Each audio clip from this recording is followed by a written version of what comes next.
जय गौ माता, वंदे मातरम। आज हम आपसे बात करेंगे पैनक्रेटिक कैंसर के बारे में। कहाँ होता है, क्यों होता है, क्या इसके कारण होते हैं, सिम्टम्स क्या होते हैं और कैसे इसका ट्रीटमेंट बिल्कुल पूर्ण रूप से संभव है, वो भी बिना ऑपरेशन के। तो सबसे पहले बात करते हैं कि पैनक्रियास करता है कि हमारे बॉडी में होता कहाँ है। पैनक्रियास हमारे स्टमक के नीचे की तरफ होता है और छोटी आंत के ऊपर की तरफ। इसके बाद में ये काम क्या करता है, ये ना एक तरह की डाइजेस्टिव जूसेस भेजता है, यानी एक तरह का तरल पदार्थ भेजता है जो हमारे खाने को पचाने में हेल्प करता है। जो भी हम भोजन कर रहे हैं उसको पचाना तो पड़ेगा, उसको पचाने में हेल्प करता है एक डाइजेस्टिव जूसेस भेज के। दूसरा काम क्या करता है, हमारे शरीर में ब्लड शुगर को मेंटेन करने के लिए इंसुलिन का और ग्लूकागोन का इस तरह के हार्मोन्स को भेजता है जिससे कि हमारा ब्लड शुगर मेंटेन रहे। नंबर थर्ड क्या काम करता है, बाइकार्बोनेट हार्मोन्स को सिक्रेट करता है। तो ये तो रहे इसकी मूल रूप से विशेष काम। अब इसमें बात करते हैं कि पैनक्रियाटिस जब कैंसर होता है या पैनक्रियाटिक कैंसर जब होता है तो होता क्या है, इसका मतलब पैनक्रियाज में सूजन आ गई है, इन्फ्लेमेशन आ गया है या फिर पैनक्रियाज के अंदर ट्यूमर्स बन गए हैं, गांठें बन गई है। अगर ऐसा कुछ हो रहा है तो बॉडी तो सिम्टम शो करेगी ना। सिम्टम कैसे शो करेगी, जो सबसे कॉमन सिम्टम देखा गया है वो है जॉन्डिस यानी पीलिया होना। पेशेंट की आंखें पीली होगी, पेशाब पीला आएगा या स्किन का जो टोन है ना हल्का पीला कलर का दिखेगा। दूसरा जो कॉमन सिम्टम देखा गया है वो क्या है, वो है कि अगर पेशेंट डायबिटिक पेशेंट है या चाहे ना भी हो डायबिटिक पेशेंट, उसका जो डायबिटीज का लेवल है ना वो बहुत ज्यादा, यानी ब्लड शुगर का जो लेवल है ना वो बहुत ज्यादा फ्लक्चुएट करेगा, यानी कभी एकदम कम हो जाएगा, कभी बहुत ज्यादा बढ़ जाएगा, कम ज्यादा, यानी फ्लक्चुएशन बहुत ज्यादा रहेगी। तो चांसेस होता है कि पैनक्रियाटिक कैंसर हो सकता है। इसके अलावा जो कॉमन सिम्टम्स है वो है असाइटिस, पेट में पानी का भराव जिसे जलोदर भी कहते हैं, पेट में दर्द होना। दर्द कहाँ होगा, हमेशा लेफ्ट साइड में थोड़ा ऊपर की तरफ में, वहां पेन होगा। और जो कॉमन सिम्टम है वो तो हमेशा जो आपको बताते हैं हर कैंसर पेशेंट में, बिल्कुल ध्यान रखना है, वेट लूज होना, लॉस ऑफ एपेटाइट, भूख बिल्कुल ना लगना, बहुत ज्यादा कमजोरी रहना और फीवर रहना, ये बिल्कुल कॉमन सिम्टम्स है।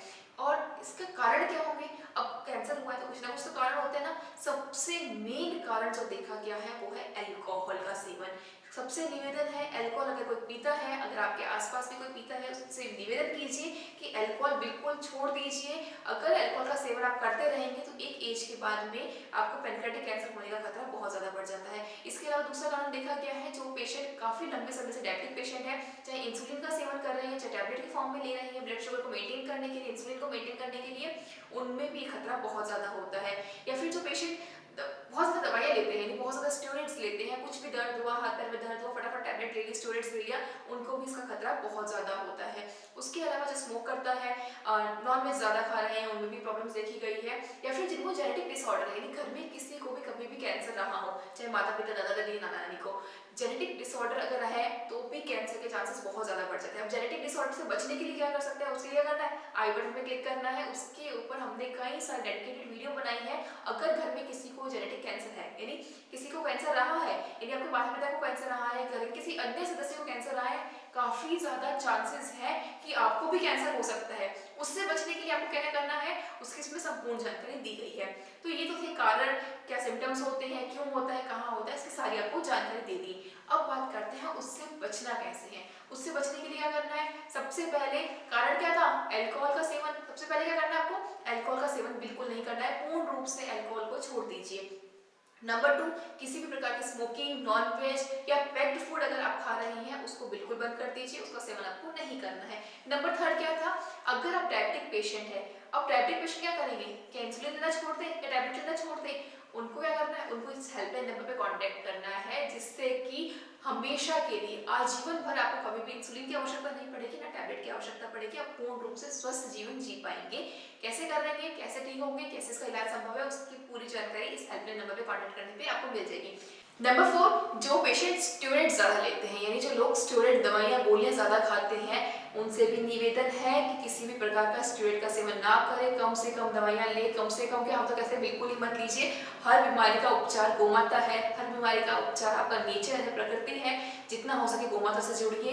गोमाता से आप जुड़ के पूर्ण रूप से स्वस्थ जीवन जी सकते हैं, कैंसर मुक्त रह सकते हैं। आप ही नहीं, पूरा भारतवर्ष कैंसर मुक्त रह सकता है। बस करना क्या है, एक पहल करनी है, गोमाता से जुड़ना है। तो इस तरह से आप पैनक्रियाटिक कैंसर से भी पूर्ण रूप से बच सकते हैं। अब अगर किसी को हो गया है तो क्या करें, अगर किसी को पैनक्रियाटिक कैंसर हो गया है तो आप इस हेल्पलाइन नंबर पर कॉन्टैक्ट कीजिए, जिससे कि बिना सर्जरी के आप पूर्ण रूप से स्वस्थ हो जाएंगे, एक अच्छा स्वस्थ जीवन जी पाएंगे और किसी भी प्रकार का कोई दर्द नहीं होता इस चिकित्सा में। जो हम इम्यूनोथेरेपी, जो हमारा ज्योतिर्मय गवर्नमेंट सेवा संस्थान है, कैंसर पीड़ितों को समर्पित संस्थान, यहाँ पे पंचगव्य इम्यूनोथेरेपी से ट्रीटमेंट किया जाता है, जिसमें किसी प्रकार का कोई सर्जरी नहीं होता, कोई भी किसी तरह का दर्द नहीं होता पेशेंट को। पेशेंट का इम्यूनिटी बूस्ट होगा, उसका मेटाबॉलिज्म बढ़ेगा, उसमें हिम्मत आएगी, ताकत आएगी, रोग प्रतिरोधक क्षमता भी बढ़ेगी, जिससे कि हर तरह की डिसीजेस से भी वो लड़ सकेगा, इन फ्यूचर भी लड़ सकेगा और एक स्वस्थ जीवन जी सकेगा। आशा करती हूँ वीडियो अच्छा लगा हो। अगर वीडियो अच्छा लगा हो तो उसको लाइक कीजिएगा, अधिक से अधिक शेयर कीजिएगा, जिससे कि कोई भी व्यक्ति पैनक्रियाटिक कैंसर से ना सफर करे, ना भुगते,